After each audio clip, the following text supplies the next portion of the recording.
जन अधिकार पार्टी के जो सुप्रीमो हैं आपके पप्पू यादव जी, खबरें आ रही है कि महागठबंधन यानी कि इंडिया गठबंधन के तरफ से पूर्णिया से लगभग उनकी जो लोकसभा की सीट है कन्फर्म मानी जा रही है।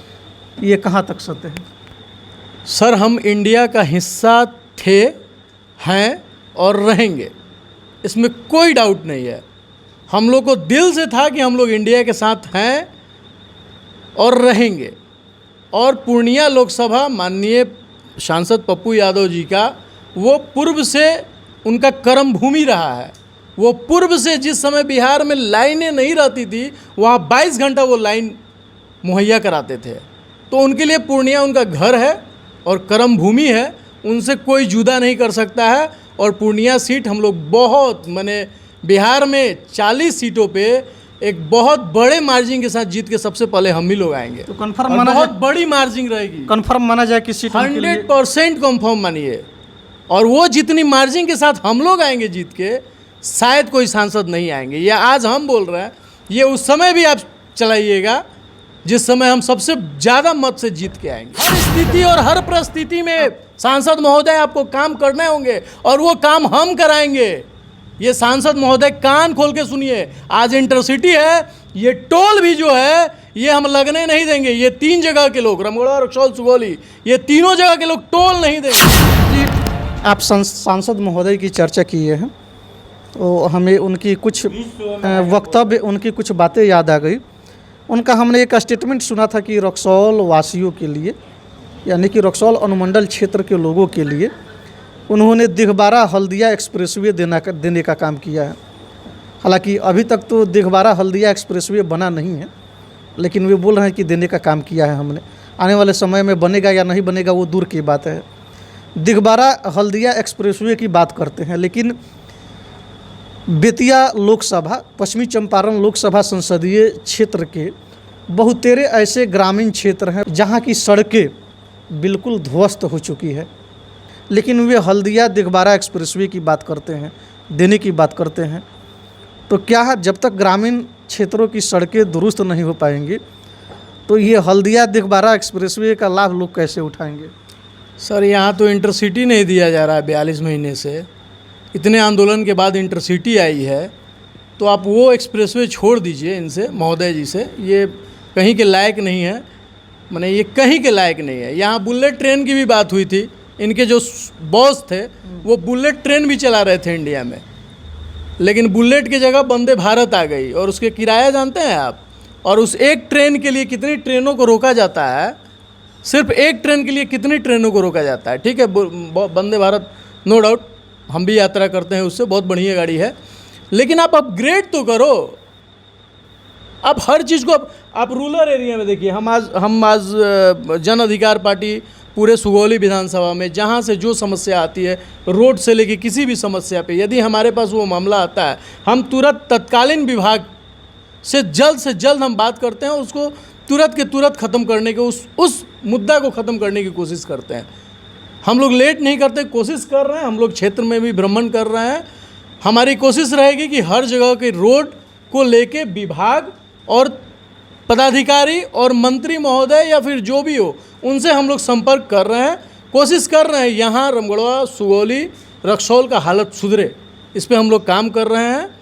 हम लोग काम करते हुए कुछ सफलता भी प्राप्त कर रहे हैं और आगे भी करेंगे। महोदय जी यदि 4 साल वो अपना बिता चुके हैं, अब सोचिए कि वो नहीं करेंगे ना तो नहीं रहेंगे, चलिए, कोई बचाने वाला नहीं। अभी मौजूदा समय में एक घोषणा हुई थी, भारत सरकार के द्वारा की गई थी, रेलवे स्टेशनों के सौंदर्यीकरण को लेकर के, रेलवे स्टेशनों के विकास को लेकर के।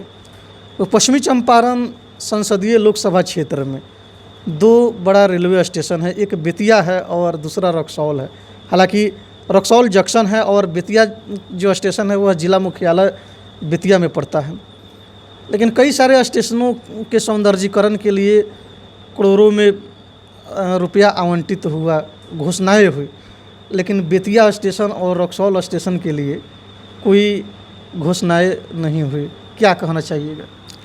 सर, अब हम क्या कहें, माननीय सांसद महोदय जी जो अभी तक एक ब्रिज तो अभी तक बनवा नहीं पाए अभी चल रही है उनके कार्यकाल में, जितने उनके शासन चल रही है, तो एक ब्रिज नहीं हो पाया, तो उनसे स्टेशन और रेलवे, ठीक है, वो उनका देन नहीं है, वो श्रेय न ले कि वो उनका देन है, वो भारत सरकार का है। भारत सरकार ने चयनित किया कि सुगौली को किया जाए। हम लोग के लिए अच्छी बात है कि हमारा सुगौली डेवलप हो रहा है। सांसद जी का यदि योगदान रहता तो वो बेतिया होता, सांसद जी का योगदान रहता तो रक्सौल होता, लेकिन इसमें सांसद जी का कोई योगदान नहीं है। उनको मिल जाता है, वो योजना है, वो योजना आ जाती है और उसी योजना का वो लाभ उठा के अपना पेंट पॉलिश करते रहते हैं। उससे दूसरा उनके साथ कुछ हो नहीं सकता है। उनकी दम रहती तो वो बेतिया करा लेते। चलिए, आपसे मेरा लास्ट क्वेश्चन रहेगा।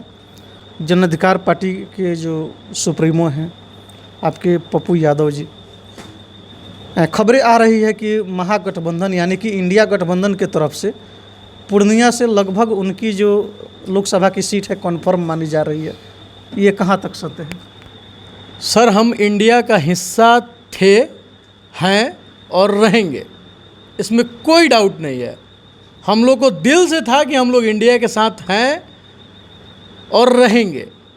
और पूर्णिया लोकसभा माननीय सांसद पप्पू यादव जी का वो पूर्व से उनका कर्म भूमि रहा है। वो पूर्व से जिस समय बिहार में लाइनें नहीं रहती थी, वहाँ 22 घंटा वो लाइन मुहैया कराते थे। तो उनके लिए पूर्णिया उनका घर है और कर्म भूमि है, उनसे कोई जुदा नहीं कर सकता है। और पूर्णिया सीट हम लोग बहुत, माने बिहार में 40 सीटों पे एक बहुत बड़े मार्जिन के साथ जीत के सबसे पहले हम ही लोग आएंगे। तो कंफर्म माना बहुत बड़ी मार्जिन रहेगी, कंफर्म माना जाए कि सीट 100% कंफर्म मानिए।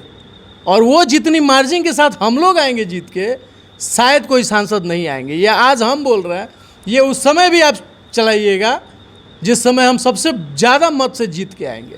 तो चलिए, ये थे धीरज कुमार सिंह जी। और आपको बता दें, ये जन अधिकार पार्टी के प्रदेश महासचिव हैं। काफ़ी बेबाकी से कई सारे मुद्दों पर ये अपनी मंतव्य रखते हैं, अपनी बात रखते हैं।